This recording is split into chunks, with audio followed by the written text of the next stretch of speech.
हाय। आप लोगों को मेरा आज का नमस्कार। कल हम लोगों ने कल के वीडियो में प्राचीन भारतीय इतिहास को जानने के स्रोत, जितने भी स्रोत थे, लिखित साहित्य और पुरातात्विक सामग्री, हम लोगों ने उस पर जहाँ तक संभव हो सका था हमने चर्चा किया था उस पर। आज हम लोग प्राचीन भारत के इतिहास को जानने के तो स्रोत हैं ही, और उस स्रोत के आधार पर प्राचीन भारतीय इतिहास का जो वर्गीकरण किया गया है, आज हम लोग उसी पर दृष्टिपात करने वाले हैं। यहाँ पर मैं देखिए, प्राचीन भारत का इतिहास और प्राचीन भारत के इतिहास को स्रोत के आधार पर हम लोग तीन भाग में बांटते हैं। तीन भाग में, एक प्रागैतिहास प्री हिस्ट्री, आद्य इतिहास प्रोटो हिस्ट्री और इतिहास हिस्ट्री। अभी हम लोग मुख्यतः इसको समझने की कोशिश करेंगे कि आखिर ये तीनों है क्या। प्रागैतिहास प्री हिस्ट्री, इसका नाम ही है प्री हिस्ट्री, हिस्ट्री से पहले। हिस्ट्री से पहले ऐसा कुछ भी नहीं कि हिस्ट्री से पहले सब चीज इतिहास में ही है, लेकिन यहाँ पर में भी सुविधा के ख्याल से ही ऐसा किया जाता है।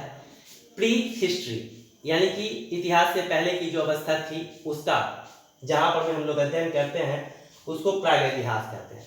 प्रागैतिहास का जो डेफिनेशन देने का आधार होता है वह यह होता है कि मानवीय गतिविधियों का वह काल, वैसा काल जिसके लिए हमारे पास किसी भी प्रकार का लिखित विवरण उपलब्ध नहीं है। इसके लिए हम यानी कि इसको जानने के लिए, इस खंड को जानने के लिए हम सिर्फ और सिर्फ जो हमारे पास पुरातात्विक सामग्रियां हैं उसी पर हम निर्भर हैं। इसको हम लोग प्रागैतिहासिक काल से के नाम से जानते हैं। प्रागैतिहासिक काल और प्रागैतिहासिक काल मोटा मोटी 5 लाख ईसा पूर्व, 5 लाख ईसा पूर्व से लेकर के 3000 ईसा पूर्व तक। वैसे आपको बहुत जगह 5 लाख ईसा पूर्व से 8000 ईसा पूर्व तक मिलेगा, लेकिन हम आपको समझाएंगे कि कैसे 5 लाख से लेकर और 3000 ईसा पूर्व तक है। इसको रखते हैं। इसमें भी प्रागैतिहास में आपका 3 खंड हो जाता है। 3 खंड में इसको बांटा जाता है वो समय के हिसाब से, क्योंकि 5 लाख हम लोग अंदाजा कर सकते हैं कि 5 लाख का समय कितना ज्यादा होगा। 5 लाख ही नहीं, 5 लाख तो ईसा पूर्व है, तो 5 लाख उधर और 2020 साल इधर, यानी कि 5 लाख 2020 साल। इतना दिन का जो, इतने दिन पहले की जो गतिविधियां थी हम लोग उसका जहां पर में अध्ययन करते हैं उसको हम लोग प्रागैतिहास के नाम से जानते हैं। और प्रागैतिहास को भी 3 खंड में बांटा गया है, और वो 3 खंड है पूरा पाषाण काल अर्थात पैलियोलिथिक एज, मध्य पाषाण काल अर्थात मेसोलिथिक एज, और तीसरा नव पाषाण काल अर्थात नेओलिथिक एज। अब यहाँ पर में जो हमारा पूरा पाषाण काल है, पूरा पाषाण काल को भी हम लोग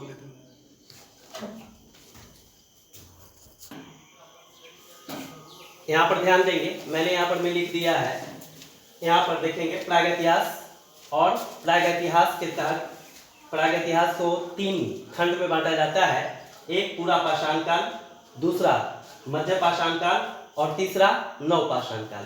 फिर पूरा पाषाण काल को भी हम लोग 3 खंड में बांटते हैं। ए में यहाँ देखिए निम्न पूरा पाषाण काल, बी में मध्य पूरा पाषाण काल और सी में उच्च पूरा पाषाण काल। ये जो डिवीजन है इसको बांटने का आधार, कुछ आधार है, और वो आधार है एक जो औजार का जो प्रारूप था, जो प्रतिरूप था, जो टाइप्स थे, टूल्स थे, उसके आधार पर, और जलवायु के आधार पर, जलवायु परिवर्तन के आधार पर, चाहे वो ठंडा हो, गर्म हो, शुष्क हो, उसके आधार पर। तो ये 2 मुख्य आधार हैं जिसके आधार पर 5 लाख के लंबे अवधि को बांटा गया है, उसको डिवाइड किया गया है।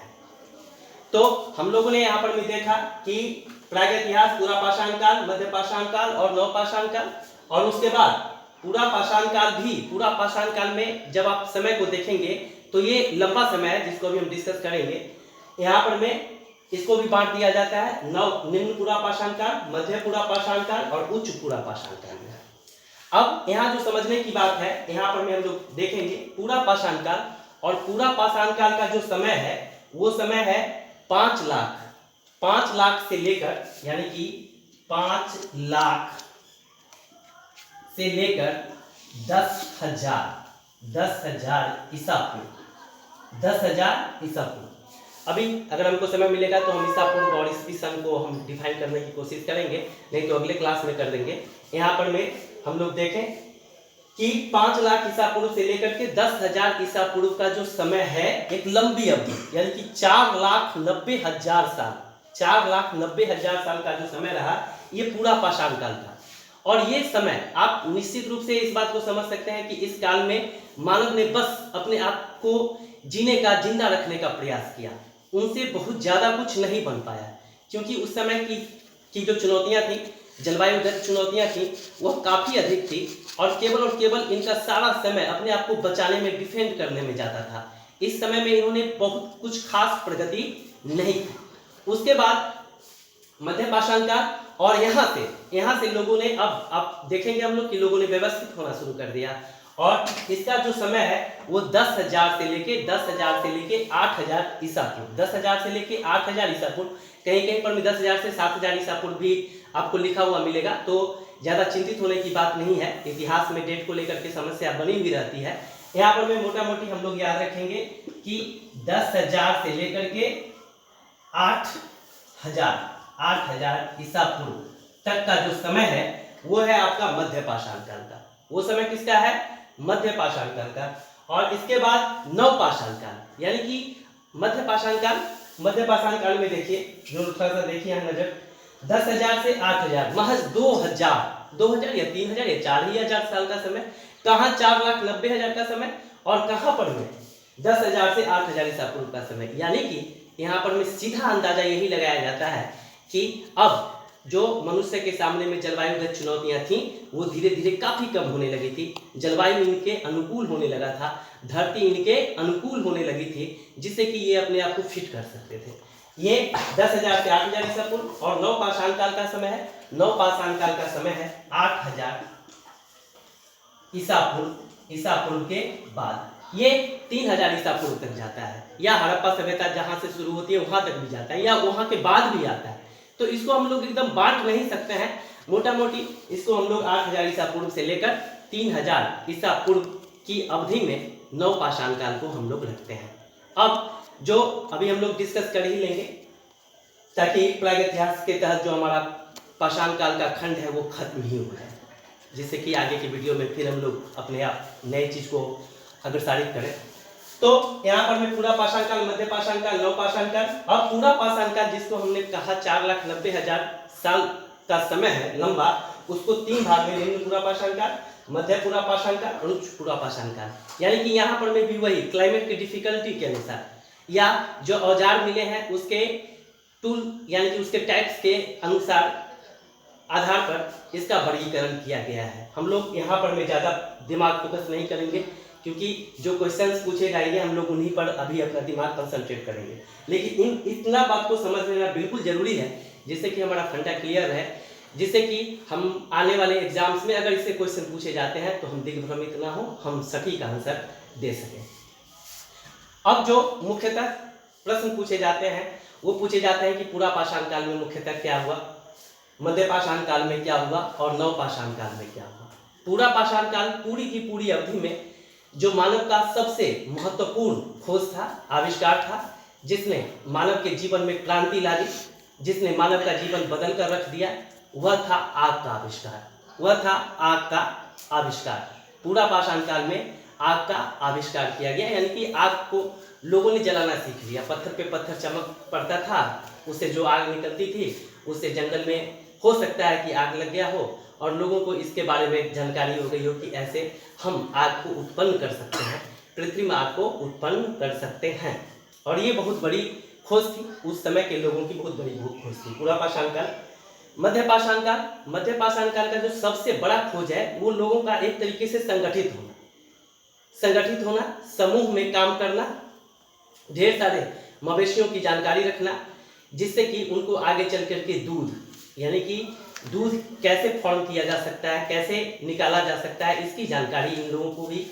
फिर खाना के रूप में बार बार यानी जाकर के हंटिंग करना नहीं, यानी कि एक बार हंटिंग की और उसको संग्रह करके रख लिए, ये सब तकनीक इनके पास में कहीं न कहीं विकसित होने लगी, जो सबसे बड़ा चीज़ था। और यहाँ पर में हम लोग देखेंगे कि मध्य पाषाण काल की जो सबसे बड़ी खोज थी, मानवों के द्वारा की गई खोज थी, वह कौन सा?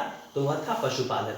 और नवपाषाण काल, निश्चित रूप से नवपाषाण काल का की अवधि छोटी है, लेकिन इसमें सर्वाधिक महत्वपूर्ण काम होगा। जो हमारे पूर्वजों ने चुनौतियां सही, जो उन्होंने धीरे धीरे करके प्रगति की, उसको एक मुकाम पर ला करके छोड़ा गया, और वह मुकाम देने वाले थे नवपाषाण काल के लोग। नवपाषाण काल में ही पशुपालन जो मध्यपाषाण काल का खोज था, उसको पूरा व्यवस्थित रूप दिया गया।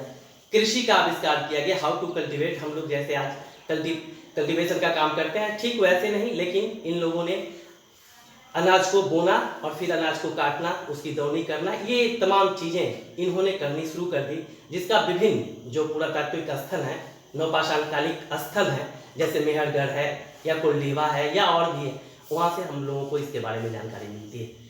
अब एक चीज हम लोग ये भी देखेंगे कि धर्म आज सबसे बड़ा मसला है हम लोगों के लिए, मानव समाज के लिए। मानव चाहे जितनी भी प्रगति कर ले, वह धर्म के मामले में कोई समझौता नहीं करना चाहता है। ये धर्म की नींव कहीं न कहीं वहां से पड़ चुकी थी। जैसे मध्यपाषाण काल में ही लोगों ने सबों को गाड़ना सीख लिया था। कहीं कहीं पर में तो युगल समाधान भी मिला है, मध्यपाषाण काल में युगल समाधान मिला है, जो आश्चर्य की बात है। नवपाषाण काल में तो स्पष्टतः गुरझोम है, वहां से गर्तावास मिला है, जहां पर में मानव को दफनाया जाता था और मानव के साथ कुत्ते को भी दफनाया गया या किसी पशु को दफनाया गया है। वहां पर में कुछ जगह ऐसे मिले हैं जहां पर में सबको दफनाने की जगह पर जैसे अनुष्ठान किया जाता है, पूजा पाठ किया जाता है, उस तरीके का वहां पर में बहुत सारा चीज मिला है, जिससे कि यह अंदाजा लगाया जाता है कि उस समय के लोग धर्म को, यानी कि उनका जो धर्म था, जिस तरीके से उसको उन्होंने आगे बढ़ाया था, उसके साथ वह जी रहे थे, जिसको निरंतर आगे करते हुए आज हमारे पास न जाने कितने धर्म हैं और न जाने कितनी मान्यताएं हैं। ये सब तो हम लोग देख रहे हैं। तो नवपाषाण काल और नवपाषाण काल का जो सबसे बड़ा खोज था मानवों के द्वारा किया गया, वह खोज कौन सा खोज? तो वह खोज कृषि का आविष्कार। लोगों ने अनाज को बोना, अनाज को काटना या फिर सिंचाई करना, इन तमाम चीज़ों को उन्होंने कहीं न कहीं कुछ हद तक संभाल लिया था। ये आपका पुरापाषाण काल हुआ, मध्यपाषाण काल हुआ, नवपाषाण काल हुआ। अब इसके जो महत्वपूर्ण साइट्स हैं वो हम लोग आगे जहाँ पर में हम लोग आएंगे उसकी पढ़ाई करेंगे, तो उसको भी हम लोग देखेंगे। अभी हम लोगों का इरादा बस यहाँ पर में ये फोकस करना है कि हम लोग इसको समझ जाएं, स्टोन एज को कम से कम समझ जाएं। अब स्टोन एज में दो और बचता है, एक ताम्रपाषाण, एक आप लोग हो सके तो नोट कर लीजिएगा, फिर हम यहाँ पर नोट करेंगे तो समय बर्बाद होगा। एक ताम्रपाषाण काल और दूसरा महापाषाण काल। ताम्रपाषाण काल अर्थात ऐसा युग, ऐसा खंड जहां पर में मानवों ने पत्थर का, तो चूंकि पत्थर का ही प्रयोग किया गया मानवों के द्वारा, इसलिए इसको पाषाण काल कहा गया। और पाषाण काल में भी जब पत्थर के साथ साथ लोगों ने तांबा का यूज करना शुरू कर दिया। हम लोग आज ये भी दिमाग में बैठा लें कि पूरी दुनिया में सबसे पहले जिस धातु का इस्तेमाल किया गया वह तांबा, और इसीलिए इसको हम लोग ताम्रपाषाण काल के नाम से जानते हैं। इंडिया में भी ताम्रपाषाण काल के नाम से जानते हैं। तो ऐसा खंड जिसमें पत्थर तो रेगुलर था ही, और पत्थर के साथ साथ तांबा का प्रयोग किया जाने लगा, इसको हम लोग ताम्रपाषाण काल के नाम से जानते हैं। और इसी ताम्रपाषाण काल के अवशेष पर, ये ताम्रपाषाण काल बाद में भी चलता रहता है, लेकिन इसी ताम्रपाषाण काल से सीख लेते हुए या उन्हीं लोगों के द्वारा कहीं न कहीं भारत में प्रथम नगरीकरण की क्रांति हुई। और यहाँ पर में हड़प्पा सभ्यता जैसे महान सभ्यता का, जो विश्व की महान सभ्यताओं में सबसे प्राचीन सभ्यताओं में उसको काउंट किया जाता है, उसका उद्भव हुआ। जो बस अब हम लोग इसके बाद जो हम लोग का क्लास होगा उसमें हड़प्पा सभ्यता के बारे में ही पढ़ेंगे। वहाँ तांबा को ही आधार बना करके एक क्रांति की गई थी और पूरा का पूरा मानव का परिदृश्य बदल दिया था, चिंतन बदल दिया था। अब ताम्रपाषाण के बाद महापाषाण एक्चुअली एक शब्द है जिसका इस्तेमाल दक्षिण भारत के लिए किया जाता है। यहाँ पर भी महापाषाण से आशय है कि यहाँ कुछ कब्र टाइप के बनाए जाते थे, जहाँ पर में शवों को गाड़ा जाता था और उसके ऊपर पत्थर का पूरा शेप दिया जाता था और उसको ढक दिया जाता था। इसलिए इसको महापाषाण काल के नाम से हम लोग जानते हैं, जो मुख्यतः दक्षिण में। इसको हम लोग हमेशा याद रखें, इसको दक्षिण में। वहाँ महापाषाण काल में कृषि या अन्य धातुओं का भी इस्तेमाल किया जाता था। बहुत इतिहासकार कहते हैं कि लोहा का भी इस्तेमाल किया गया है। जो भी हो, अभी हम लोग इस चीज़ को समझ के चलेंगे कि हमारा प्रागैतिहास, और प्रागैतिहास का मतलब ही है पुरापाषाण काल, मध्यपाषाण काल, नवपाषाण काल, फिर ताम्रपाषाण काल। जहां पर के लिए कोई भी लिखित विवरण हमारे पास मौजूद नहीं है उसको हम लोग प्राग इतिहास में रखेंगे। अब हम लोग आद्य इतिहास प्रोटो हिस्ट्री,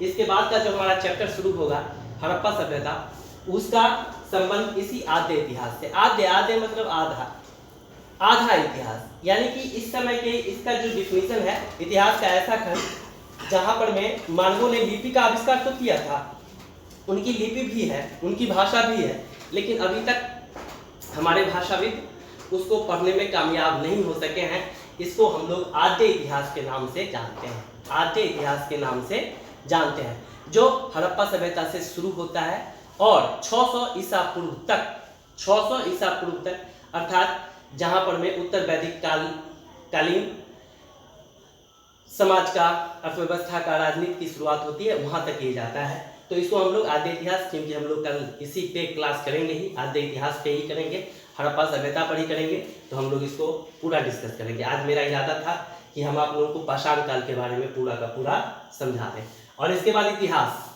यानी कि ऐसा खंड जहां पर लिखित विवरण भी है, जिस खंड काल के लिए लिखित विवरण भी है और उसको हम लोग पढ़ने में कामयाब भी हो चुके हैं, इसको हम लोग इतिहास के तहत रखते हैं।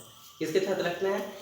इतिहास के तहत रखते हैं, यानी बीती हुई बातों के तहत रखते हैं। सब तो बीती हुई बातें ही थी, लेकिन क्या उसका आधार था, मैंने आप लोगों को जहाँ तक हो सका है संभव समझाने की कोशिश की है। अब जो इसके बाद का खंड होगा वो हम लोग, क्योंकि इसके बाद आद्य इतिहास में ही आएंगे, तो उसको हम लोग डिफाइन करेंगे। कल आद्य इतिहास को और बेहतर तरीके से समझने की कोशिश करेंगे, और उसके बाद इतिहास तो जहाँ से हम लोग शुरू करेंगे तो हो ही जाएगा।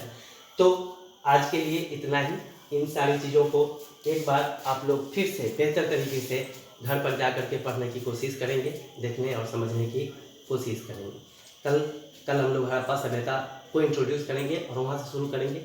हड़प्पा सभ्यता बहुत बड़ा है, चाहे जितना वीडियो बने 3, 4, 5, 6 जितना भी हो, हम लोग इसको क्लियर करने की कोशिश करेंगे।